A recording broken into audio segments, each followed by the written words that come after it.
Hello, my name is Daniel Poppy, and you're listening to my story, One Last Toast for Ebenezer Fleet. If you prefer to read this story, all text will be coming out in the form of blog posts on my website, danielpoppy.com. Poppy is spelled P-O-P-P-I-E. If you are listening on YouTube and would like a more convenient way to listen to the story, be aware that it is put up as a podcast as well. Thank you for your support, and I hope you enjoy One Last Toast for Ebenezer Fleet.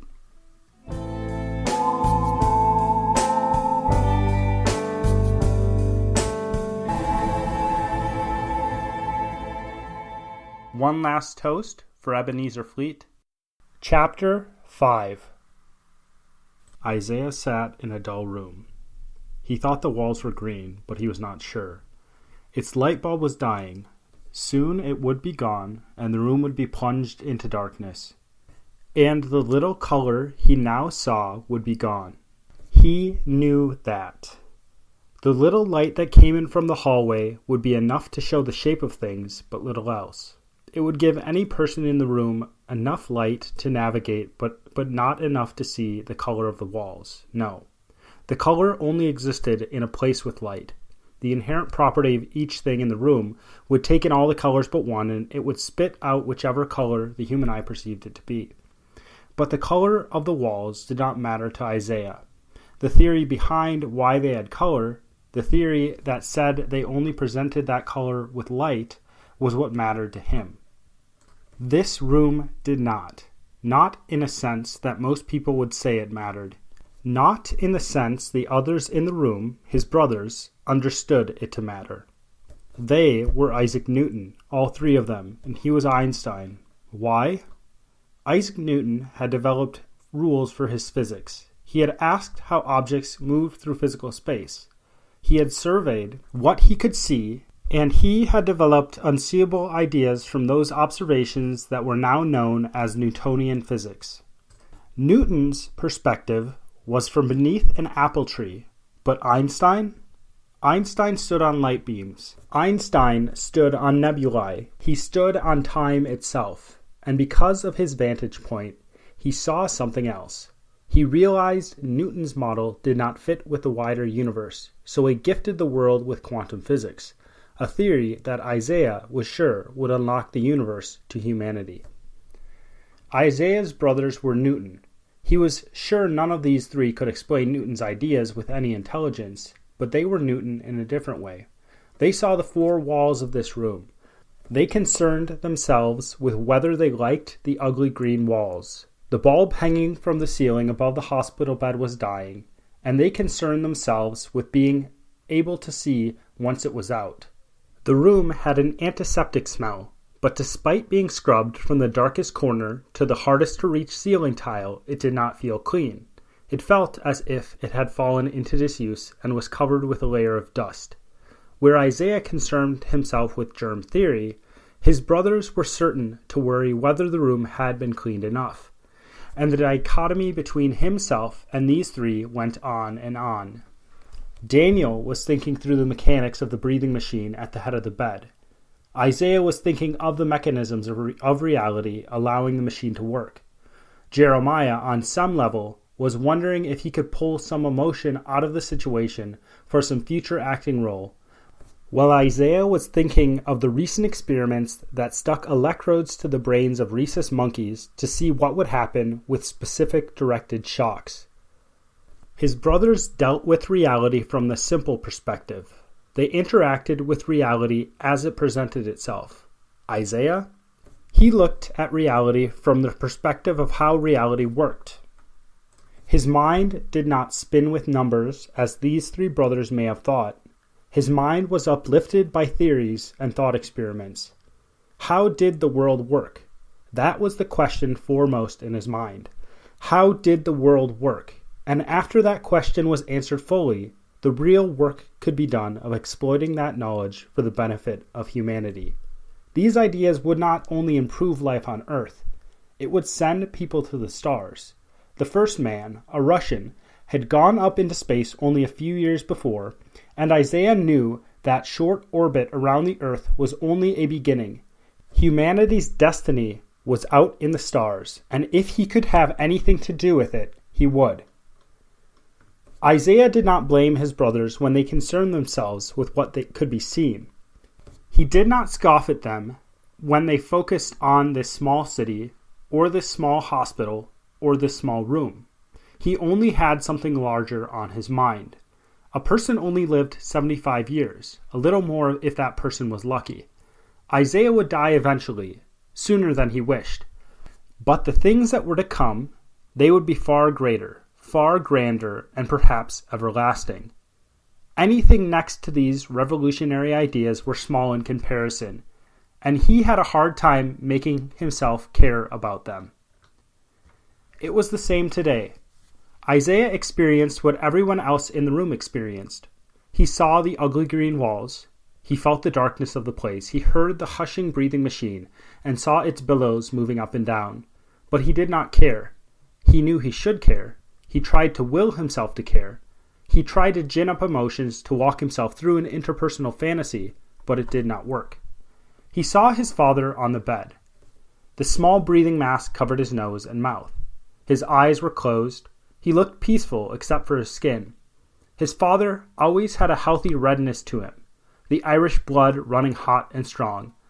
But today his skin was white, a white that almost melted away in the dimness of that room. He had always been a strong man, but the man Isaiah saw now was barely paper thin. He was less than paper thin. The giant of a man his father had been throughout his youth was shriveled. But Isaiah did not care.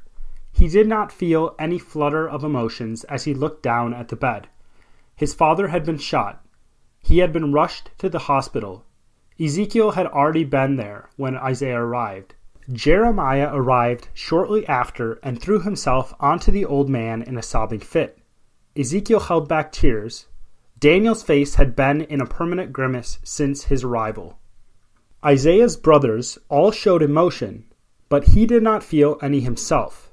His father lay in a hospital bed. He had been shot. It might be his last days, but Isaiah did not care. And if he did not know the reason why he felt so apathetic, he would have been worried. "Is he going to be all right?" Daniel asked Ezekiel. Isaiah was not surprised. Daniel asked no one else. To Daniel, the two youngest brothers were still children and untrustworthy. To Daniel, Isaiah was still in his late teens, and Jeremiah was somewhere around 7 years old. The two youngest could not be trusted, so he went to the next oldest child, Ezekiel, and he acted as if the two youngest did not have anything worthwhile to say. "The doctor," Ezekiel breathed out an anxious sigh, he says he can't be certain. They got the bullet out. That's what they say, and that's good. But he said he's old, and he said there's no telling." Ezekiel gave out another nervous sigh. "No telling," he breathed. "We'll have to figure out what to do with the store," Daniel said. Ezekiel nodded. "I've got some ideas about the business, if you don't mind hearing about it," Daniel continued. Ezekiel nodded again. He looked at their father. Worry filled his face. He seemed distant, distracted. "I was thinking," Daniel continued to speak without making sure Ezekiel was listening. "Dad is getting old. He'd be retiring in a few years anyway. I think, well, we could sell the store. One less thing to worry about." The distance continued to fill Ezekiel's face for a moment longer. Then he looked to Daniel. Understanding filled his eyes, and his eyebrows knit together. "What?" he asked. "The old man's got what, 5 years, 10, maybe 15 if he's lucky? And honestly, how great are his chances of making it through this?" A frown formed on Ezekiel's face. His head moved from one side and then to the other, a slow shake of the head. "Daniel." Ezekiel said the name slowly. "You, of all people, know we can't do that. What, he wakes up and he finds his life is gone?" Isaiah was not surprised to hear an argument start up about the store. Ezekiel had some burden about keeping the store afloat, even though their father was getting old. "Daniel, for whatever reason, wanted the store to be closed. Ezekiel's reasons were because he felt responsible for everything and everyone. It was part of his personality. He had a nervous disposition, and Isaiah believed he was attempting to alleviate that anxiety by controlling as much as he could. Daniel's reasoning was a mystery to him. A little less than 10 years ago, Daniel had been in love with a business. Then the rift between him and their father happened, and this desire to close the store could be simple pragmatism, or it could be a type of petty revenge. Either way, Isaiah did not care. He had no connection to the store himself, and he knew he would not be affected by how his father would react to it being sold. Isaiah did not comment because he did not want to deal with the store. It was just another thing that did not matter. If it was sold, his parents would have money to live out at least a few more years before the four brothers picked up the slack. If it was not closed, the old man would go on working, and Ebenezer Fleet's life would go on how it had been for the past 30 years. Daniel answered with a calm adult voice.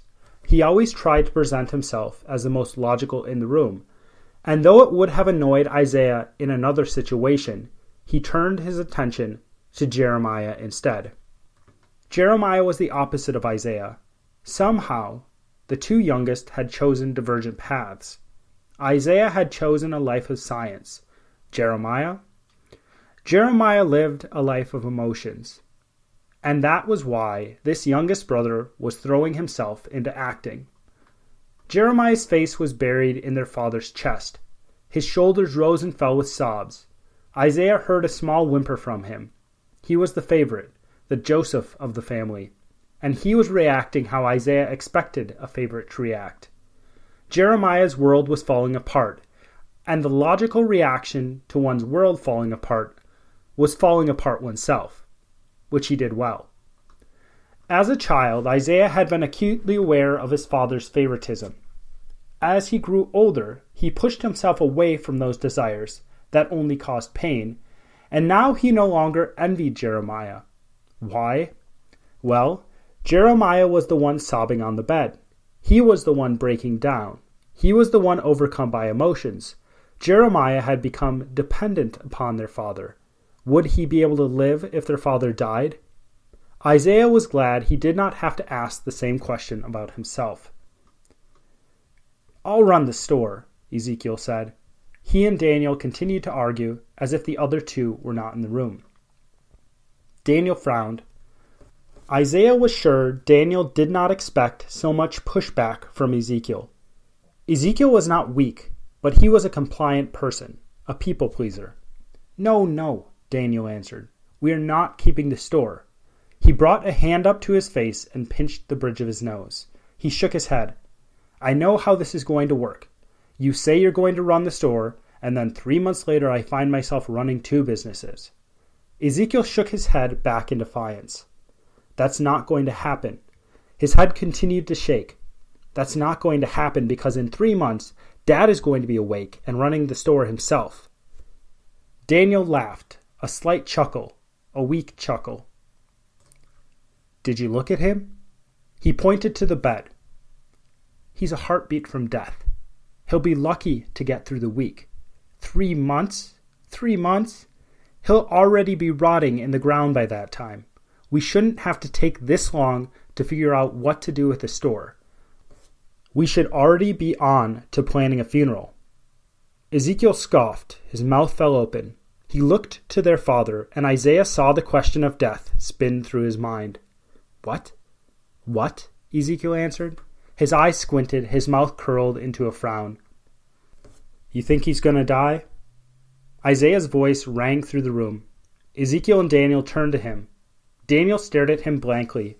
Ezekiel's face was still filled with a frown of agitation. The breathing machine continued to hush up and down. Jeremiah continued to whimper with his face stuffed into their father's chest. "Daniel," Isaiah continued, "do you think he is going to die?" His words were clipped. Daniel looked at their father. His eyes moved from their father to Jeremiah and then back to their father. Then he looked back to Isaiah. "Well, what do you think?" Daniel asked. It was not a real question, not really. Daniel was not asking the question to find out what Isaiah thought. Daniel did not ask any of his younger brothers questions to gain insight into their minds. Daniel only asked his younger brothers questions to tell them they had no useful information to provide. "You think he's going to die?" Isaiah asked again, and ignored his brother's comment. "Look at him." Daniel's voice was level. A hand gestured to their father. "I'm not saying he is going to die." A slight annoyance filled Daniel's voice, as if it was some great inconvenience to explain his own thoughts. "But he is an old man," Daniel continued. "And the attack?" It sounded as if Daniel had more to say, but his voice trailed off and his eyes wandered back to their father. To Isaiah, it appeared as if the calm look Daniel had forced onto his face was about to break. "He isn't going to die." Ezekiel's voice was forceful, like a preacher encouraging a congregation or sermonizing hellfire. "Daniel just wants to sell the store, and Dad's death is a perfect ploy to get his way." Daniel's eyebrows rose at Jeremiah's response, but he did not respond himself. "I think he's going to die." Isaiah's voice was bland as he said the words. He tried to bring some emotion into the words, but he could not feel what he did not feel. Why would he make it? A bullet to the chest? An old man? What are his chances, really? What are his chances? Isaiah's two older brothers did not respond. The hushing breathing machine filled his ears again. But Jeremiah looked up from the bed. His eyes were red, and his face was streaked where the tears had run down. "What are his chances?" Isaiah asked again. Jeremiah took a sharp breath in. Tears began to well up in his eyes, but he did not cry. "He can't die." His face contorted into sadness. "He can't." He took in another sharp breath. It sounded like he was going to say something else, but he let out another exasperated sigh instead. "He isn't going to die." "He isn't going to die, Jeremiah," Ezekiel comforted the youngest son. "You don't know that," Daniel answered. Isaiah could see he was still barely keeping himself together. "No, he doesn't," Isaiah answered all three of them. "He doesn't know. Dad might die. He might, probably, and he might not." Daniel sighed again and shook his head. "What happened in the store, Ezekiel?" Isaiah continued. "Why did they choose his store? Why his? It certainly isn't the nicest one on the street." Ezekiel swore. "God, I don't know. I don't know." He swallowed. A hand ran through his hair. "He wanted money, Isaiah. The man wanted money." Ezekiel's voice quavered. "He was there to collect. That's what he said. And then Dad didn't give him the money?" Daniel interrupted quickly. Ezekiel brought a hand up to his face. 2 fingers rubbed his eyes. He groaned. "Dad..." Ezekiel seemed barely able to form the words. "He gave him the money." Ezekiel shook his head after he spoke. The hand lowered from his face.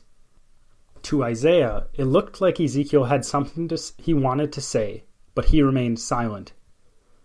"And he shot him anyways?" Daniel's eyebrows knit together as he spoke. His eyes were still filled with unbroken tears, but hard anger was now behind them as well. Ezekiel looked to Daniel. The sound caught in his throat. Pain twisted on his face. His teeth ground together. Isaiah awaited the last piece of information Ezekiel had held back before, but Ezekiel only nodded. "Yes," Ezekiel answered, and nodded again. Anger completely overtook Daniel's face, but the information only intrigued Isaiah. What was Ezekiel hiding? Why was he hiding it? Did the man say something else? Did Ezekiel do something? Did their father do something? The man came to collect. Collect. Isaiah knew that certainly meant money, but why had not the man simply demanded all the money like a common thug? Bastard. Daniel almost yelled the word. What a piece of... Dad gave him the money and the bastard shot him anyway? Ezekiel nodded meekly. Isaiah heard Daniel swear. He watched as Daniel's fist closed, and he rammed it into the wall. Then Daniel's teeth clenched, and his lips curled into a quiet snarl.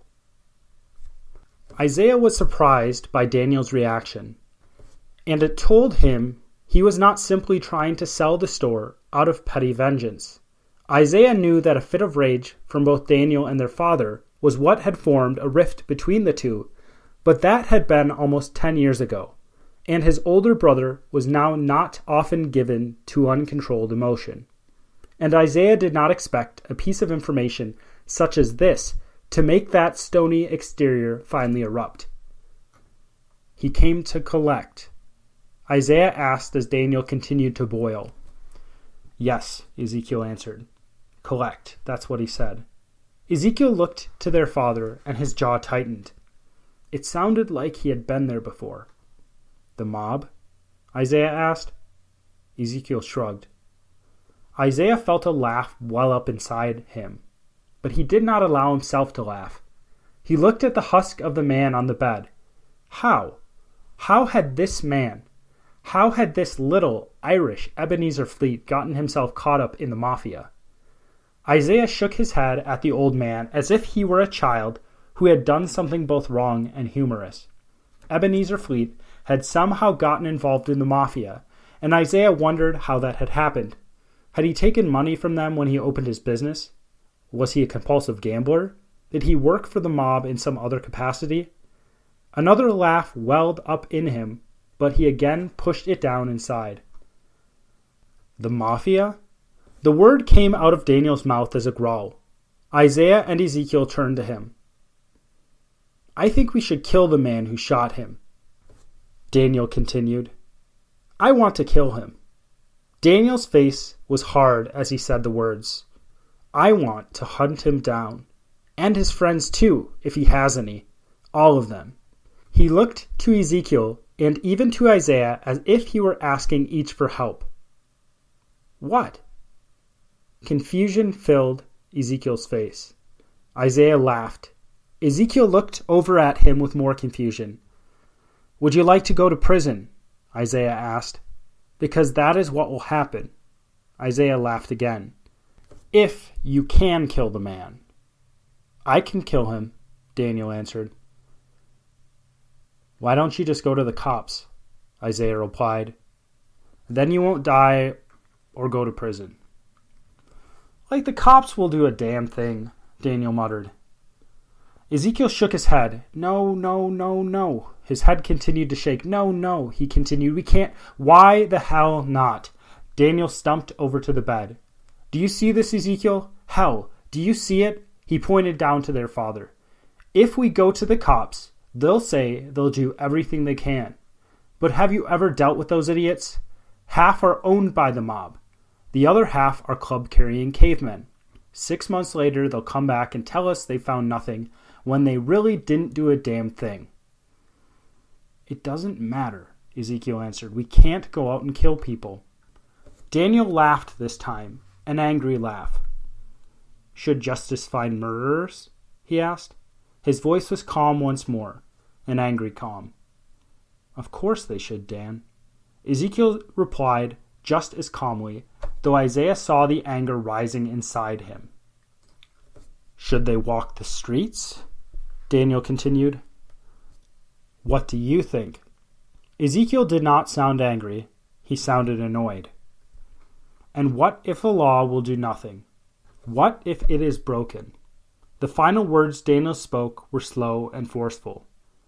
Ezekiel looked his brother directly in the eyes. Then we accept it, he answered. What else can we do, Dan?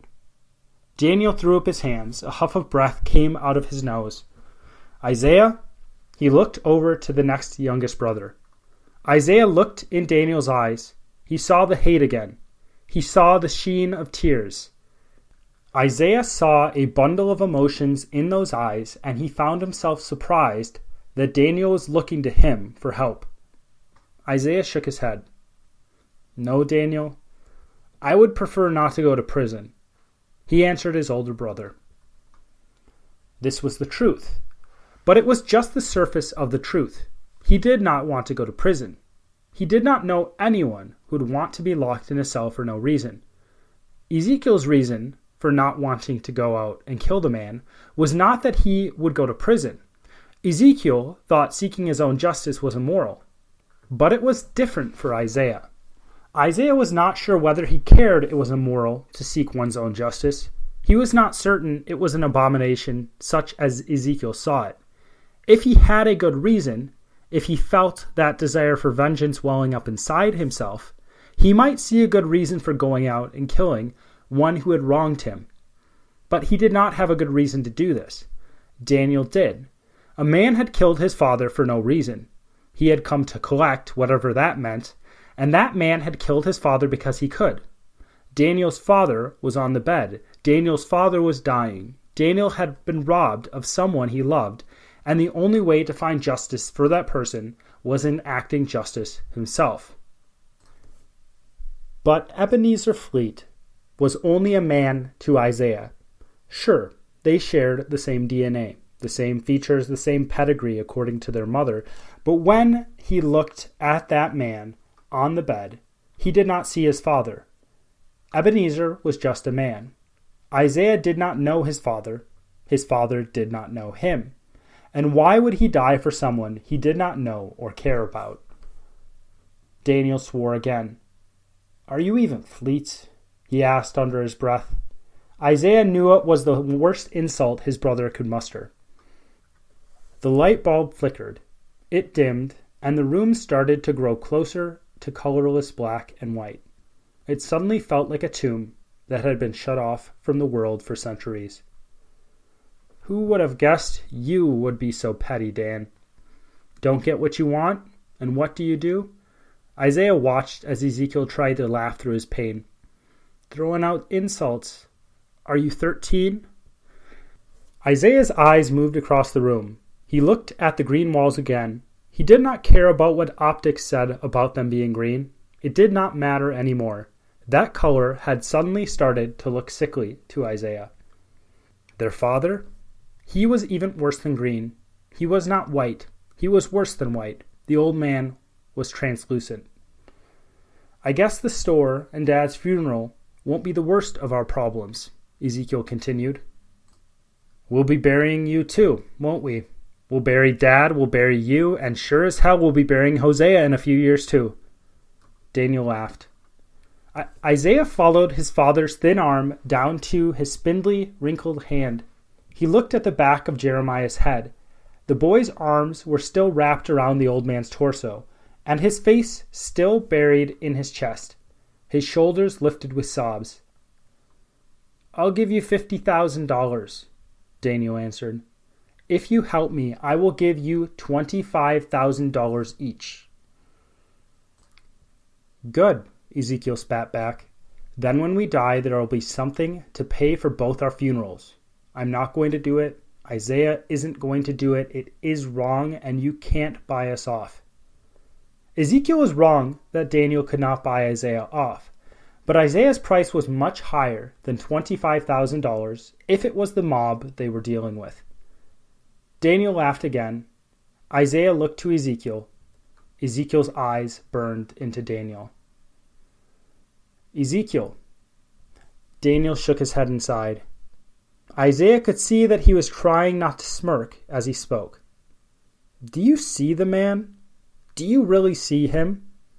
Daniel's voice was earnest, despite his stupid, superior smirk. "Ebenezer Fleet is at the end of the road.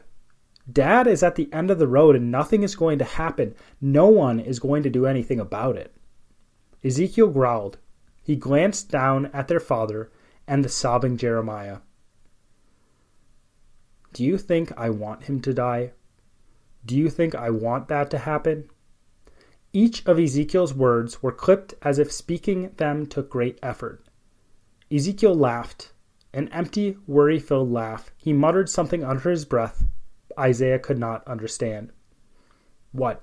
Daniel asked. Ezekiel looked up at Daniel. "We all know this is a bother to you," he said. "Why don't you get back to work?" Ezekiel took a deep, angry breath in. Go back to making radios. We'll deal with this. We'll run the store. We'll take care of the funeral if we need to. You are not the one who gets to walk in and decide what we are going to do." Ezekiel's teeth clenched together. His angry eyes looked at Daniel, then to their father. He grunted and then, as if it were an afterthought, stood up and walked out of the room. The door clattered behind him as if it were a final expletive directed at Daniel. Jeremiah glanced up at the noise. His eyes were glazed now, his face streaked wet with tears. The breathing machine hushed up and down in the newfound silence, and Daniel shuffled his feet as if he had suddenly become lost with no one to command. The world seemed to be pulled toward that ugly hospital bed. The old man was a black hole, and despite Isaiah's rationalization of what was going on, he was pulled into this gravity as well. Isaiah did not feel about his father the same way Ezekiel or Jeremiah or even Daniel did. Each of them had a personal connection to the man. Each of them had a relationship with Ebenezer Fleet. Daniel had been his business partner. Ezekiel was his current caretaker. Jeremiah the youngest and favorite. Even Hosea, though he was not spoken of anymore, had a filial connection to the man on that bed. Isaiah? Well, he did not feel for the man at all. Isaiah still was connected to the man. Invisible threads seemed to connect him to the man, even though he wished that were not the case. Isaiah had been invisible as a child. Maybe it was due to his own personality. Maybe it had all come about by chance. Maybe his brothers needed more time and attention. Maybe his father was tied up in work. Sure, he knew his mother, but it was something else not to know his father, and it was something even greater not to be known by him. He had slipped through the cracks. So, he looked on the man without emotion, and he wished he could cut the strings that attached him to this man, and he wished he could be done with him. He could walk out that door, he could go on living his life, and pushing forward into that vertical drop of the future. But he could not cut those strings. That connection was not so simple. Life had never allowed itself to be simple for him. Old Mother Fleet and Old Father Fleet had decided to have 5 boys, and at least 3 of those boys dragged him back into that old dying man's orbit. His oldest brother, Hosea, had figured out how to disconnect himself from these connections, but Isaiah did not think the price that oldest son paid was worth it. But Hosea was free, wasn't he? In some terrible sense, free. Isaiah looked up at Daniel. Their eyes met. "You know we have to do something. It's our duty.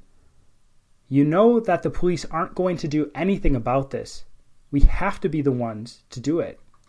Isaiah smiled over to Daniel. "Why don't you just go out hunting for the man if you think that's what needs to happen?" Isaiah looked down at his father's weak face, and an image of the old man in a casket flashed through his mind, and he continued to feel nothing. "We're brothers, and we should be doing this together," Daniel answered. Isaiah laughed. "Give it to one of the aunts." Isaiah hissed out another laugh. "Ezekiel is a nicer person than me. You think I would have told Mother to contact you?" He hissed another laugh and shook his head. He pushed off his thighs with both hands and stood up to his full height, just a hair shorter than Daniel. None of us are kids anymore. We won't do things just because you tell us to. And I say, do whatever the hell you want to. Pull Dad's plug, burn the hospital down, burn Dad's shop down, burn their houses down, burn down the whole city. Go on a rampage through downtown. Do whatever you want, Dan. We don't care, and we won't stop you. Isaiah stomped out of the room. When he entered the hallway, he stopped. He let out a sigh. He looked down the hallway and started walking toward the reception desk. He had escaped the room. Now he only needed to avoid any situation like this in the future, if he could somehow do that. It was proving to be a harder trick than he expected. He had spent his whole life slipping into the background. He had learned to be invisible. He had learned not to say anything. He had learned to have his own thoughts without ever voicing those thoughts. But he did not know how he would not get dragged back into what was happening now. "Yes, dear." Isaiah thanked God for the distraction of Ezekiel's voice when he neared the reception desk. It was Ezekiel, who had the receptionist's phone pinned to his ear, and annoyance was building on the fat woman's face. Yes, Ezekiel continued. Claire, yes, dear. No, I'm just leaving. I'll see you in 15 minutes. Okay, less, 10. Yes, I promise. Ezekiel sighed. Claire chattered through the telephone line for 15 more seconds. Isaiah winced. He did not even notice that he had already forgotten about his father. Okay, love you, bye. The phone dropped back onto the receiver. Ezekiel said thank you to the receptionist and then leaned against the desk and sighed. He saw Isaiah approaching and gave him a half-hearted smile. How is Claire? Isaiah asked. Ezekiel moaned. He let his eyes drift down the long hospital hall. I told him off, Isaiah said. Daniel. I told Daniel off. Ezekiel nodded. I think you're right, Isaiah continued. We can't go out and do whatever. If Dad dies, well, we'll deal with that if it happens, but the police should really take care of what happened. Ezekiel sighed again. You know, Isaiah, he's right about the police. They won't be doing a damn thing. Isaiah shook his head. Yes, he is, Ezekiel answered. I'm just sick of him always being right, sick of following him around, the bastard. Then why didn't you go along with his plan? Isaiah asked. Ezekiel sighed again. He shook his head. Isaiah, Ezekiel's voice shifted, as if something had surfaced in his mind and he had a compulsion to confess it. Ezekiel winced. Are you leaving? He asked instead. Isaiah knew that was not what his brother was going to say. He did not know what was on his mind, but he was sure it was not that, because no one had ever expressed the wish to know where Isaiah was going. Isaiah nodded. There is no reason for me to be here, he answered. Ezekiel's mouth fell open in incredulity. He nodded toward the hall. What about the old man on the bed? He said. Isaiah waved a hand at his brother.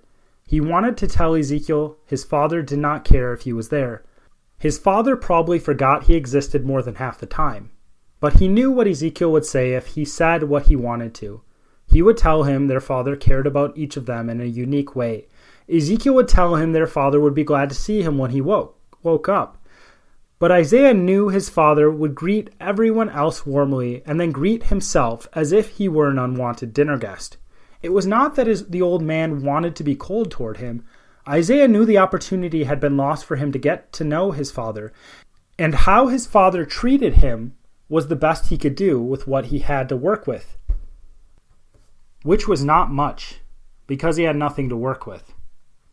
Isaiah did not feel like telling his brother that he did not really have a relationship with their father. I've got to write a paper, he told Ezekiel instead, and I've got to get this all off my mind. Just for now. He faked exasperation as he spoke. Okay, Ezekiel practically wheezed out. Well, I've got to get back to Claire myself, though I'd prefer not to leave Jeremiah alone with Daniel. Jeremiah will last as long as he needs to, Isaiah answered. Ezekiel nodded, then he sighed a long, low sigh. You really think he'll die? The question was half attended to, but he looked over to Isaiah and awaited an answer. Isaiah wanted to laugh. He had no idea what would happen to their father, and he knew he did not care, and he was not sure he wanted to care. What would the death of their father be to him, really? He would go about his life, he would go to school, he would get his degree and eventually thrust himself into the world of a physicist. Perhaps, if he was lucky, he would make something of himself. I do, he answered Ezekiel. But the doctor seemed hopeful, didn't he? Isaiah reached out a hand and put it on his brother's shoulder. He nodded to Ezekiel. I guess do what Mother will be doing? Ezekiel chuckled, a weak chuckle. And what would Mother do? He asked. Isaiah shrugged. Oh, don't tell me you don't know. Ezekiel took a breath in, he pursed his lips and nodded back. Well, I don't carry around a rosary like she does. Do you think it will do any good? Isaiah shrugged. Mother swears by it. and Mother swears that we're related to every notable figure in the past 500 years. Ezekiel looked at the phone. Well, Claire hates it when I'm late. Ezekiel gave Isaiah a final nod and began walking toward the door. Isaiah pursed his lips and looked at the phone. He imagined the sharp, chattering voice of Claire coming through. He had wanted to say something about Claire. He always wanted to say something about Claire, to plant a seed of doubt about their relationship in his brother's mind. But Isaiah knew it was unlikely to matter anyway. They would probably get married, and Isaiah's last connection to his family would be swallowed up by an overbearing woman. He had a classmate who said believing in no God was just believing in one less God than Christians. The logic behind the expressed idea was that not believing in any God was the logical conclusion of only believing in one. First, a person denied the many deities. Then, since all other deities were an absurdity, this final deity must be absurd as well. Isaiah was not sure of the unbeliever's logic. Frankly, he did not care about the unbeliever's logic, but he hoped going from one family member he cared about to none was as simple. The closest friend he had was Ezekiel, and he hoped disconnecting from that final familial connection was just as easy as not caring at all. Isaiah looked at Ezekiel as he walked across the parking lot. "You really think he'll die?" Ezekiel's question echoed through him, and Isaiah felt a tinge of emotion that spread from his throat and through his chest. Isaiah started toward the door himself. "Dad?" he muttered to himself. "Dad will be dead in a week." He took a long, sharp breath in. "Dead in a week," he breathed out, and he forced the emotion back from where it had come.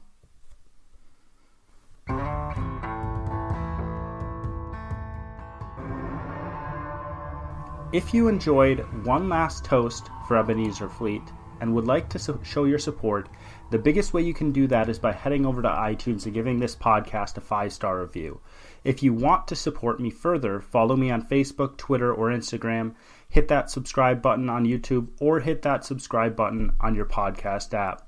If you're itching for something similar and can't wait week to week, you can always buy my book, The Ninth Hour, on Amazon for 99 cents. Thank you for your support ahead of time, and I'll see you next week on One Last Toast for Ebenezer Fleet.